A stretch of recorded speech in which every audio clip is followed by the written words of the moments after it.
I'm so sorry. I've stolen your boyfriend who's making close to $200,000 a year from you.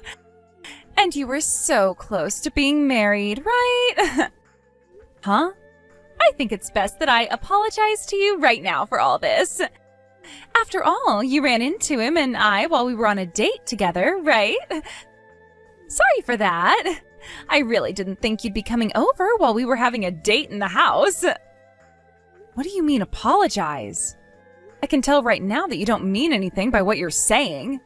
All you're doing now is making me even more upset than I already was with you.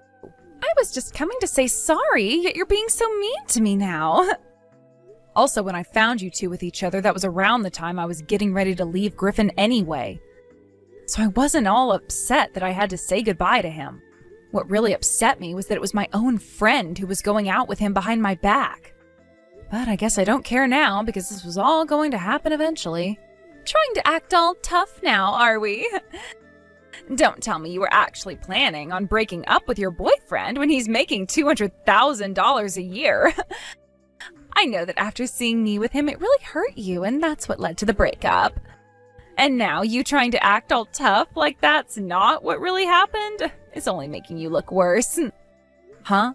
Just tell me the truth about your feelings. You're really feeling awful inside right now because you lost your chance to marry a man of money, right? That's what I'm sure you feel like right now. Why are you being such a bitch right now, Winter? I thought you just said you were only texting me to apologize, but now you seem like you're having a ton of fun making fun of me. Is that what you really wanted from this? You're the only bitch I'm aware of here. Thinking that you could get married before a woman like me.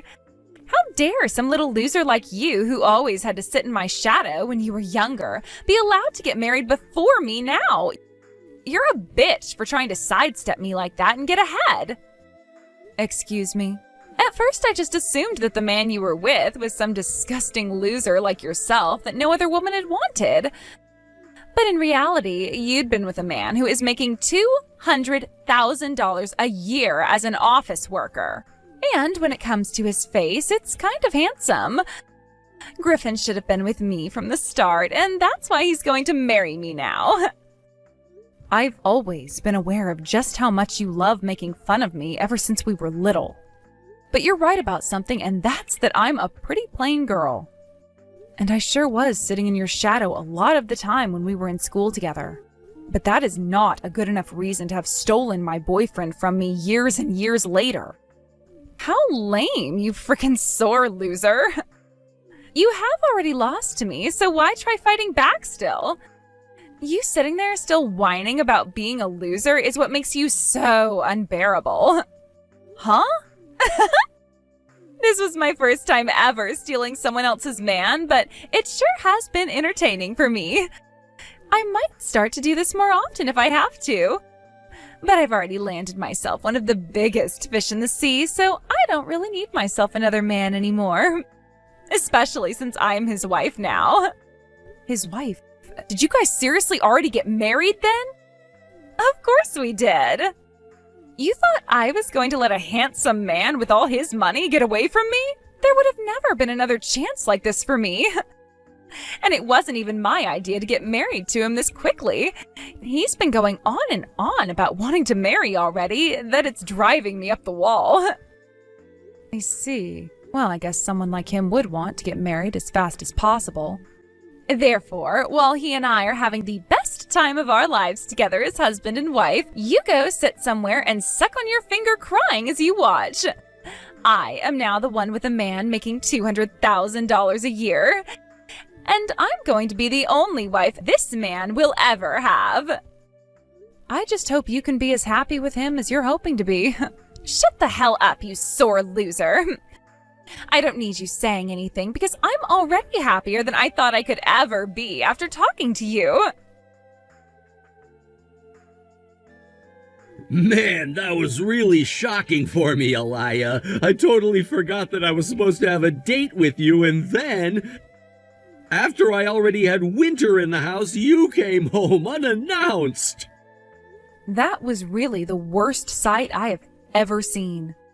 I thought that maybe you'd become sick and that's why you didn't show up, and so I went to your house to see what was up. And when I got there, you had Winter riding on top of you on your couch. So, I have something very important to talk with you about now. Do you think that you could break up with me now? I have actually been wanting to be with Winter for a while now, and we even have plans to marry. I thought we'd already broken up. So go ahead and marry her now. I went over to your house wanting to break up with you anyway when you skipped that last date, so there you go. Thank you so much. Oh, and one other thing. All those things of mine over at your place, you can just toss out. I gladly will then. Now, is there anything else you have to say to me before I go? You stabbed me in the back in such a way that will scar me for life, I think. What? I don't really have anything left to say to you now. And if you're looking for an apology from me, it's not coming. What? Are you waiting to hear from me my reason for why I wanted to go with Winter over you? I bet you'd just love to know why for your next boyfriend, right? Well, that's a good thing to think about, learning from your previous relationships. Huh? So if you want your reason to learn from, here it is. The reason I'm leaving you for her is because of nothing other than your face. Instead of your donkey face, I'd much prefer to have the beautiful Winter by my side. Now, if you don't want to keep losing to all the other women around you, you'd better work on your face's features. I never thought you were that pathetic until now, Griffin. Not only have you hurt me and have no plans to apologize, you're making fun of my face? Now you've really gotten on my nerves. You can't stop others from loving those they find more attractive than you, so why should I have to apologize for finding the girl of my dreams? But wouldn't it be enough to just say that I left you for her because of her looks, right? Well, let's just put it this way then. Winter's family has a lot of money, right?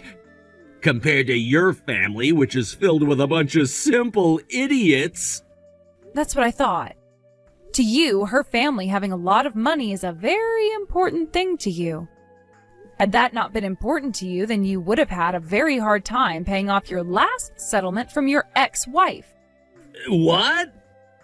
I'm sure you just love to make it sound like those were your only reasons for leaving me, but in reality, the reason you left me for Winter is to have her money in order to pay off the rest of that settlement, right?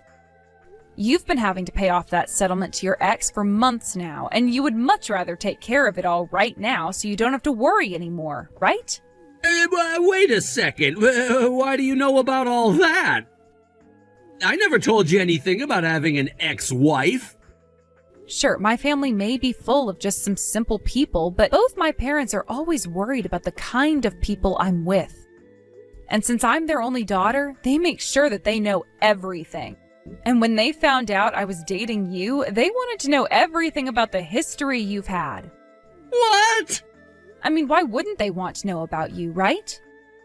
You always said that you were making a lot of money, but only ever took me to your place for dates. And when it came to my birthday, you would only ever get me things like tokens for the local arcade and crap like that. That really got my parents a bit worried about you, and so they went ahead and did a bit of deep investigating into you. By using a detective, of course.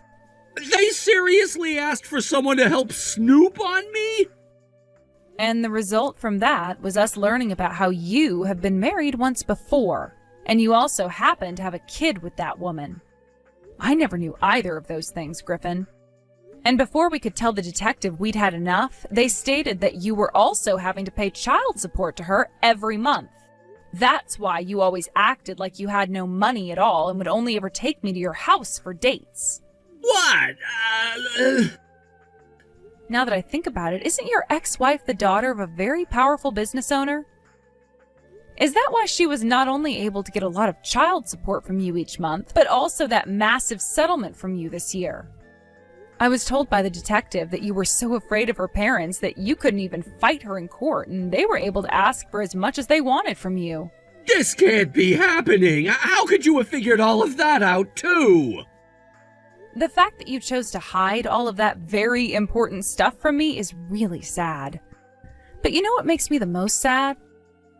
Hearing from all your friends that all you thought of me was as an easy way to get some money. Thankfully, the detective was able to dig a little bit deeper by going out with your friends and sitting next to them recording everything they were saying about you and I at the bar. What?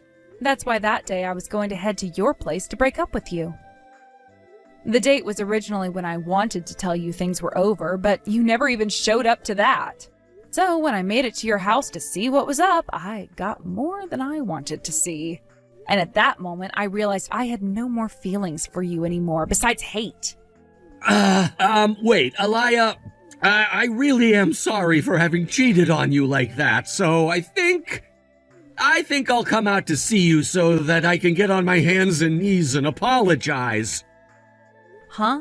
And so, can you make sure to keep the fact that I have an ex-wife and a kid a secret from Winter for me?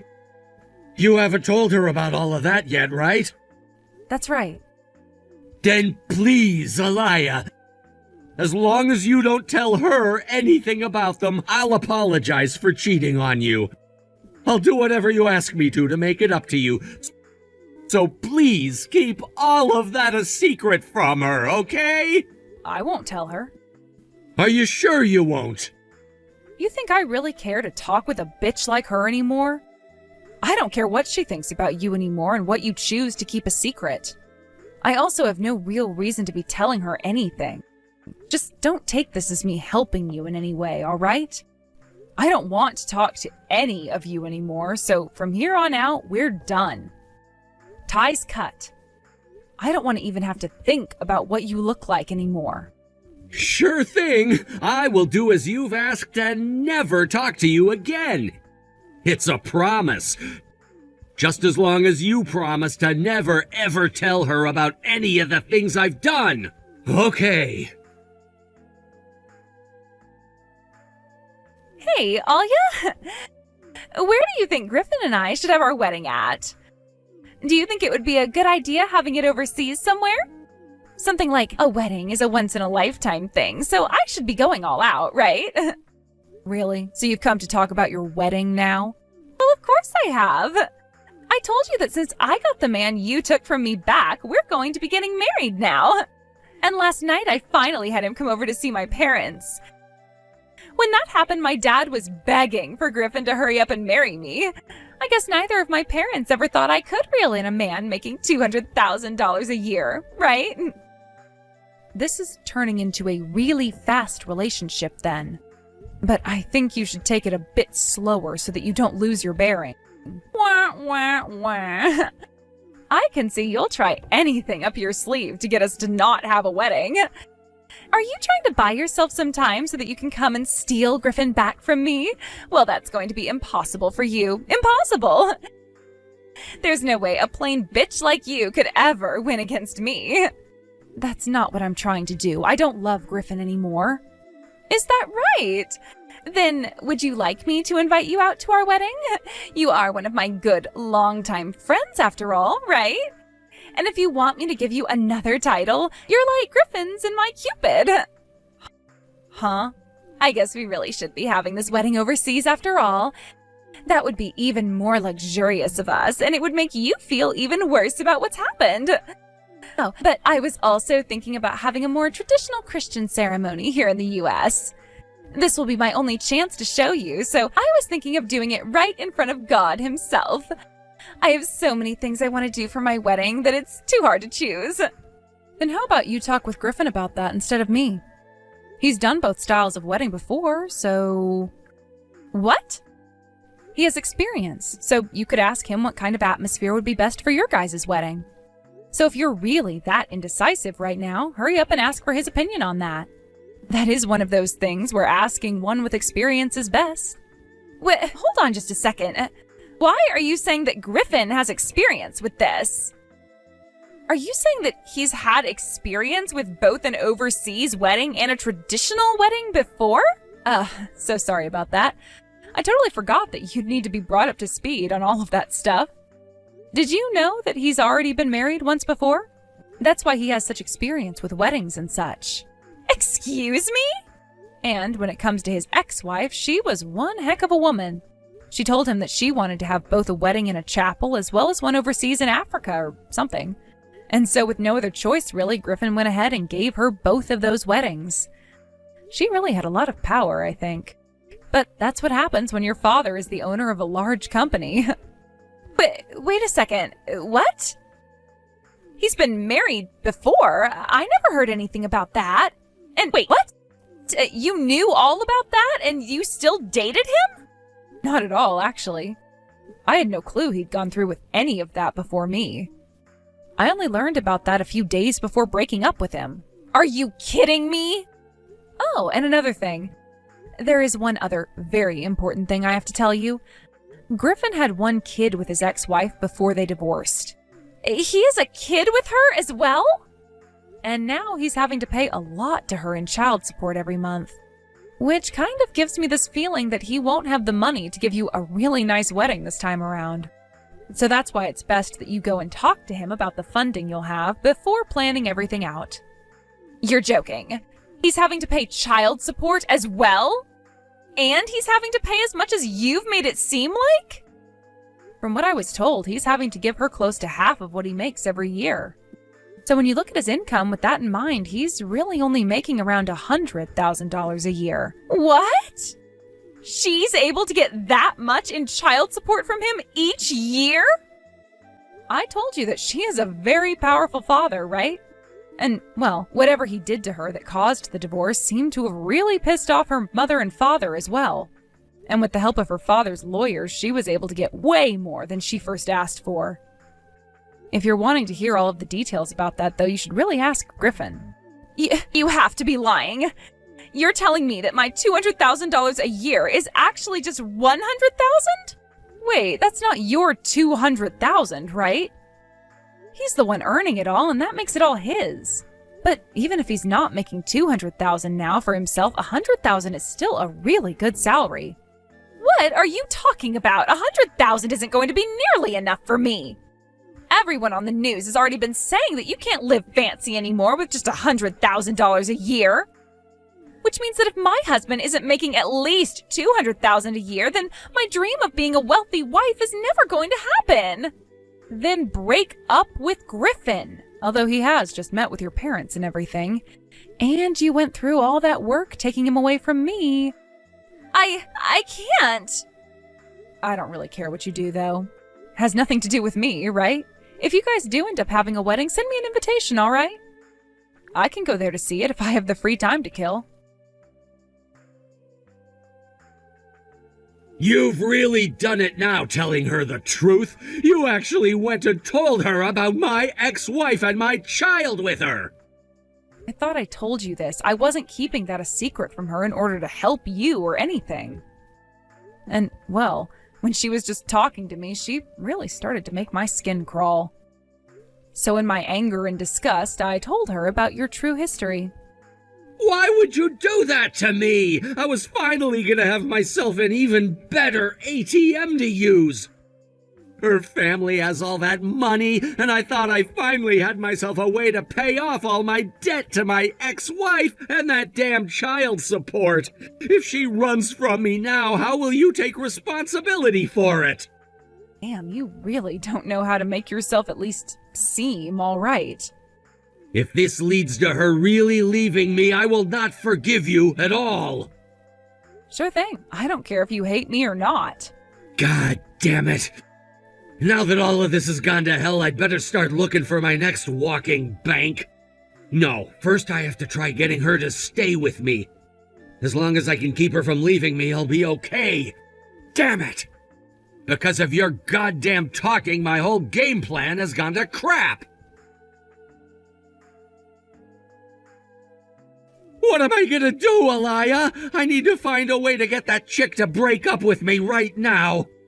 Hurry up and come help me out here. Huh? Why are you wanting to break up with her now? Yesterday you couldn't stop talking about how she would be such a great ATM for you, right? You should be happy she doesn't want to leave you. Not at all. None of this is good. Winter, she's pregnant right now. What? Is that right? This morning I was asked to come see her. I thought she would be asking me to break up with her, but instead she told me she was pregnant. And that's why she now wants me to marry her. Perfect. You're not going to have yourself a baby with her, and you won't have to lose her. How the hell is that perfect? I already have myself a new girlfriend now and no longer need Winter. What? You have another... You made a new girlfriend already? I thought for sure she'd throw me away. So I thought the best choice would be to find myself a new girl right away. I wouldn't say I'm dating her just yet, but I talked a lot with her last night on this dating app. She told me that she's a doctor making $300,000 a year right now. We're both still talking to one another right now, and I'm feeling like she's the one for me now. In other words, you would have been happier had Winter broken up with you? I see. But now she wants you to marry her because she's carrying your baby, of all things. Things have really spun out of control, haven't they? That's why I'm asking you to please make it look like I'm a terrible man to her. Tell her about how I had no money to take you on any dates and how I didn't get you anything good as presents on your birthdays. You go tell Winter right now all the bad things about me, please. Then she'll have to want to leave me and find someone else, right? I'm not getting wrapped up in your massive crap show. If you want to leave her now, you go up to her face and tell her that you don't love her anymore. But just know that if you're wanting to break up with her now, you're still going to have to pay for things like child support afterwards. You have to take responsibility as the father of that baby she's carrying. No goddamn way! I'm already having a hard enough time as it is paying for my last wife's kid. You're telling me I'll have to pay for 2 different kids now? You did all of that to yourself. Good luck talking to Winter about that. This is the worst. Griffin has been talking to another woman behind my back. I was finally forgiving him for not telling me about his ex-wife or the child support and was even willing to stay married to him. Yet now he wants for us to break up still? And he told me he would only pay a couple $100 a month to me as child support. So you guys already spoke about everything? This can't be happening. He then started to go on about how the kid might not even be his, like a real jackass. But you don't know that yourself either, do you? Go and have a test done to see whether or not he really needs to pay you child support every month. But if he is the father, he said he was only willing to give me a couple $100 a month. That's too little. He's paying his ex-wife $100,000 a year, yet he won't pay that much to me? Well, you're going to have to talk with him a little more to figure all of that out. It's not like there's a rule behind all of it, and if you really want help getting him to pay you more, get yourself a lawyer. And if that doesn't even help you and you're not able to raise your kid, you'll have no choice but to give them up for adoption. I will not do that. Even if all of that happens, the kid is mine. My parents also said they'd help with my baby, so I'm keeping them. They're going to help? And as for you, Alia, as my longtime friend, you need to help me out here as well. What? It would be impossible for me to have to raise my baby all by myself, right? And both of my parents are not young, so having to watch a baby for me all the time would be tough on them. I need to have someone the same age as me helping out. And why do you think I should be the one to help? Why wouldn't you help? You're not only Griffin's ex-girlfriend, but this is going to be the kid of a man you still love, right? Being able to take care and raise his baby should make you happier than ever, right? So they just let all you lunatics out of the mental hospital? Screw that! It's not that I have anything against the kid, but you're better off aborting it if that's the way you think. It was only a little while ago that I had to walk in on you screwing my boyfriend, right? That mistake you made is never going to change, and I will never forgive you for it. And if you really, really need my help that badly, then let me go and tell both of your parents about how you stole my boyfriend from me first. What? I'll tell them that their daughter went and slept with the boyfriend of one of her longtime friends and then stole him from her. What do you think your parents will think of you after hearing that? They may want to help you with your baby right now, but what will they want to do when they learn that you had that baby with my boyfriend who you stole from me? What? Don't do that! Don't you say anything useless to my parents about that! It's not useless, it's the frickin' truth! You know what? I'm not too far from your parents' house. I might go and talk with them right now about it. At times like this, it really is important to have long-time childhood friends, right? Because we've been living so close to one another forever. I can be to their house in 5 minutes even. I'll start walking to their place right now. After that, I immediately went over and told both of Winter's parents about everything she'd done to me with Griffin. Neither of them knew a thing about all of that, and when her mother heard what I said about walking in on them having sex, she fainted. Following all of that, Winter was asked to go back to her family's house with Griffin, and there was this huge discussion that ended with them both agreeing to take responsibility for what they'd done and get married. But even though they would be taking responsibility for their actions, neither of Winter's parents would support them in any way. After having gotten married, both Winter and Griffin tried to talk with his ex-wife about lowering the amount of child support he had to pay to her every month by using their soon-to-be-born child as an excuse. But Griffin's ex-wife just laughed their offer and excuse off, and told Griffin he was going to be paying her that child support until her son was 18. Because of that, Griffin was never able to afford to give Winter the wedding of her dreams, and she had to settle for a speed wedding in Vegas. And as for that fancy life as a married woman she was hoping for, it soon turned into having on and off fights with Griffin all the time about money and the soon-to-come baby. To this day, whenever Griffin has to pay his ex-wife child support at the end of the month, Winter has a breakdown and the cycle of fighting and crying starts all over for the next month.